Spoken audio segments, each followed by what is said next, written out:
A reference group is defined as any person or group that serves as a point of comparison or reference for an individual. They serve as a point of reference for that individual in the matter of forming either general or specific values, attitudes, or behavior. A reference group is a group that serves as a frame of reference for individuals in their purchase or consumption decisions. There are 4 types of reference groups that I want to talk about. One is contractual group. This is a type of group whereby a customer holds membership or has face-to-face contact and of whose values, attitudes, and standards she approves. The second is aspirational group. And this is a group where a customer does not hold membership and does not have face-to-face contact, but wants to be a member. Basically as an aspiration, they aspire to belong to this group. They wish to be members of this group, but they do not belong to it and cannot at the moment because of certain limitations. It could be financial, it could be other requirements that are needed for you to become a member or a recognized person within that kind of group setting. Real estate companies are very good, especially here in Kenya. They use names that help those who aspire. They actually use this idea of tapping the aspirational group. So they say, if an estate like Runda is out of reach, they create Ruda View Estate for those who aspire to live in Ruda but cannot for various reasons. They then go to Karen and create a name. In fact, I know there is this estate called Karen View. Karen View Apartments or something like that, meaning that you can view Karen when you are there, but in actual fact, the aspiration around that is that you belong to people who live in that Karen neighborhood or the outskirts of Karen, and it might motivate you to do what it takes to be able to move to Karen neighborhood. That's an aspirational group. Now, the third group is a disclaimant group. This is a group where a person holds membership or has face-to-face contacts, but disapproves of the group's values, attitudes, and behavior.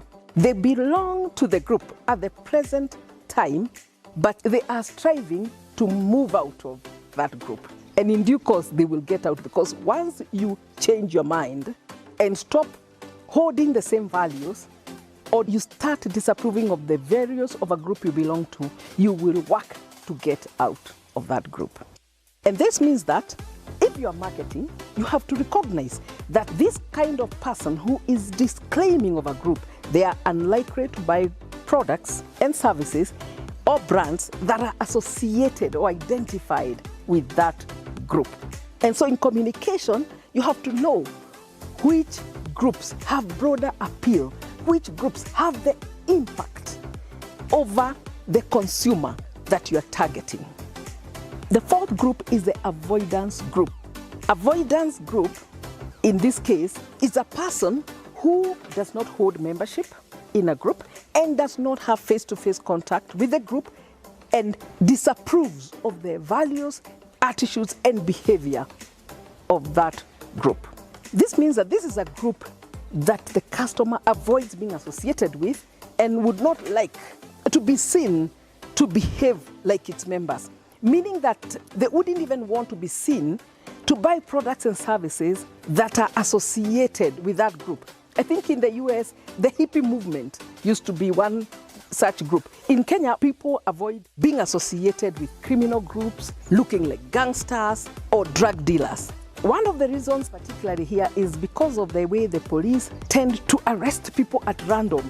In the past, it was Mungiki. If you look like you belong to Mungiki, whether you belong to Mungiki or not, you'll be arrested, locked up, and even maybe pay a price. But from a marketing perspective, it's about looking at how the customer will interact and relate with products and services that you put out and your communication. So you seek to ensure that you communicate in a way that you do not associate with the avoidance group perspective. Otherwise, it will cost you business.